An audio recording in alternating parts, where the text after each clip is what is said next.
Assalamualaikum warahmatullahi wabarakatuh. Perkenalkan, kami dari kelompok visualisasi data.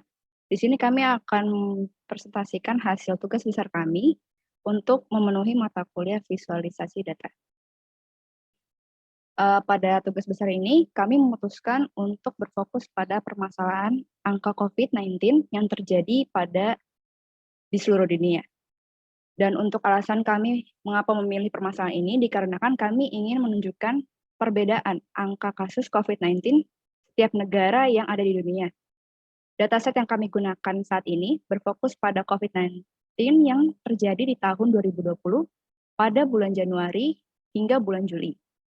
Di dalam dataset ini, kami akan menunjukkan perbedaan angka kasus COVID-19 setiap negara berdasarkan atribut. Yang pertama ada confirm, yaitu banyaknya pasien yang terkonfirmasi terjangkit COVID-19. Lalu yang kedua atribut death, yaitu banyaknya angka kematian COVID-19 yang terjadi di dunia. Lalu yang ketiga atributnya itu recovered, yaitu banyaknya angka pasien yang sembuh dari COVID-19. Dan yang terakhir yaitu aktif, banyaknya angka pasien yang masih aktif terjangkit COVID-19 sampai waktu terbaru. Interaktif data yang kami buat ini akan dideploy ke platform Heroku sehingga bisa diakses oleh publik.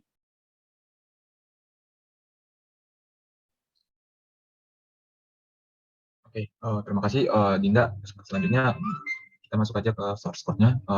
Untuk library yang dipakai, yang paling penting ya, yang pertama ada Pandas, terus ada yang pertama itu ada Bokeh, di mana di Bokeh ini ada banyak submodulnya, yaitu ada plotting, ada models, layouts, palettes, dan seterusnya. Oke, selanjutnya untuk pemanggilan datasetnya, di sini kami memakai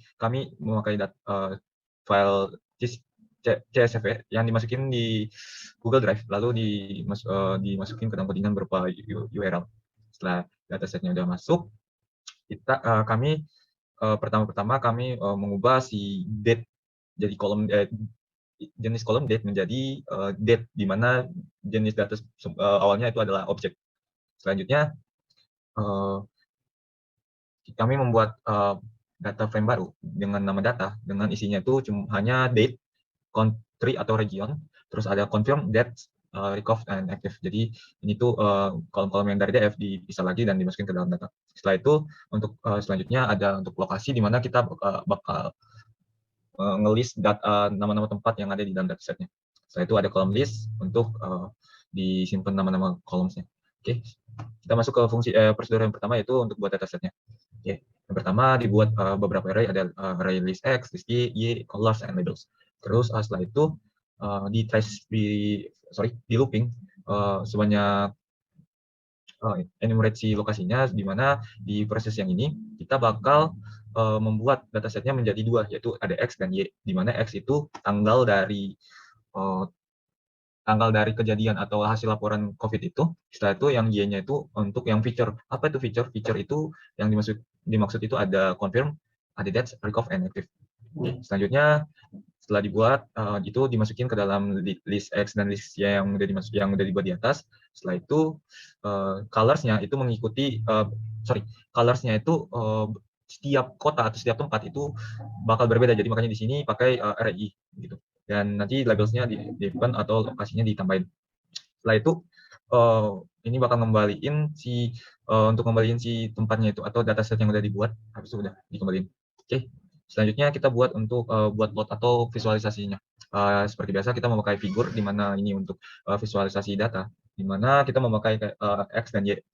Dan untuk X-nya itu kita memakai date, dan Y-nya itu untuk feature select yang tadi saya jelasin. Oke. Setelah itu ini untuk konfigurasi si X, Y, dan color dan segala macamnya. Setelah itu ini tooltips-nya untuk keperluan di dalam visualisasi datanya, tabelnya itu.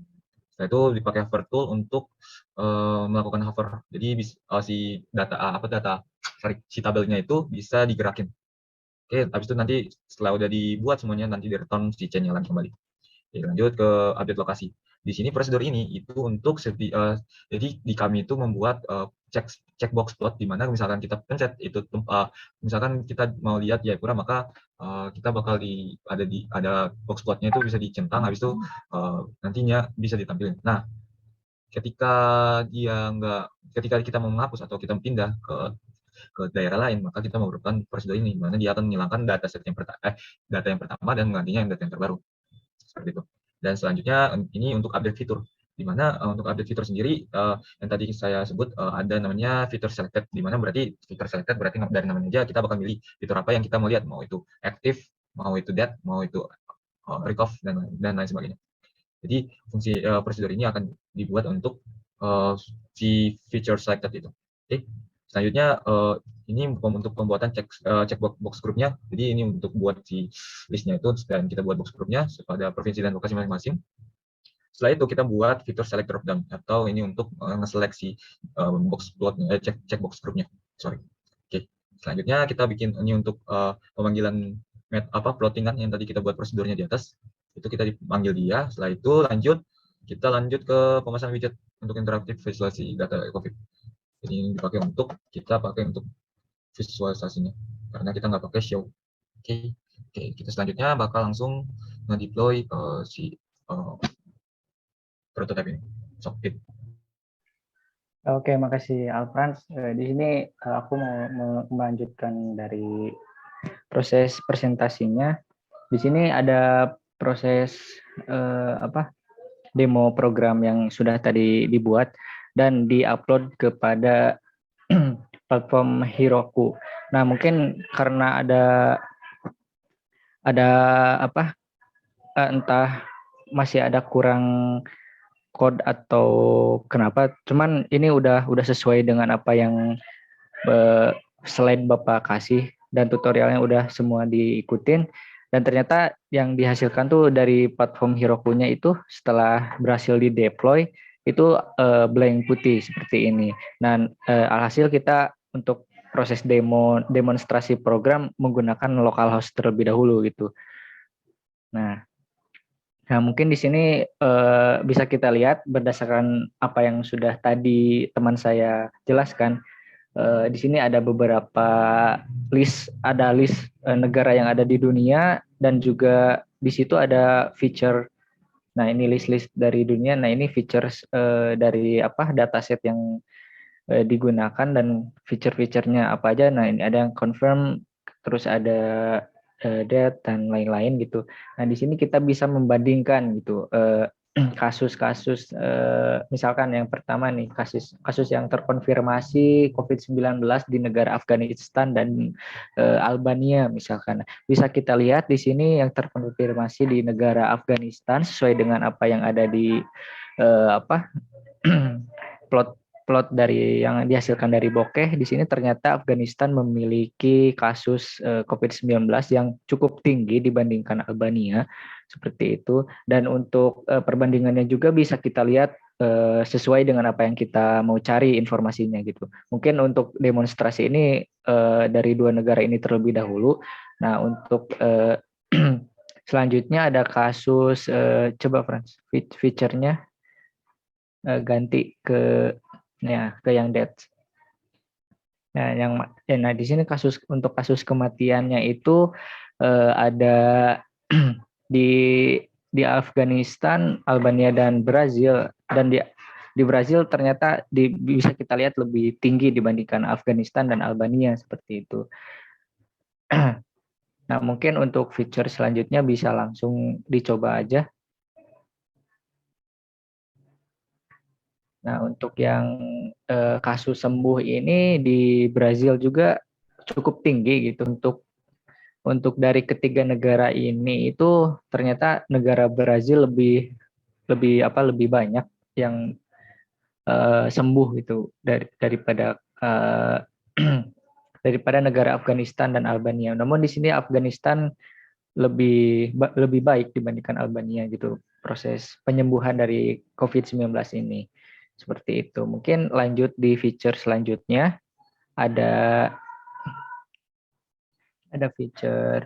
Nah, yang mungkin yang masih aktif selama dataset ini dikumpulkan yaitu pada tahun 2020 di bulan pertama sampai bulan ke-7 aktif itu ternyata di negara Brazil itu masih sangat signifikan banyak gitu. Mungkin ini tuh bisa kita lihat dari negara Brazil itu yang masih terkonfirmasi atau ya masih aktif itu masih banyak dibandingkan negara Afghanistan dan Albania gitu. Mungkin itu saja dari demonstrasi codingan ataupun program yang sudah kita buat. Nah, mungkin kalau misalkan kita mau cari tahu tentang perbandingan beberapa negara ataupun dari berbagai belahan, misalkan dari Asia atau apapun itu bisa kita coba dari sini gitu. Mungkin untuk program demonstrasi sekian gitu. Mungkin aku balikin ke Adinda. Oke, makasih Didit buat penjelasannya. Mungkin kira-kira segitu aja presentasi tugas besar visualisasi data kelompok kami. Bila ada kekurangan dalam penyampaian atau materi, mohon dimaafkan. Wabillahi taufiq wal hidayah. Wassalamualaikum warahmatullahi wabarakatuh.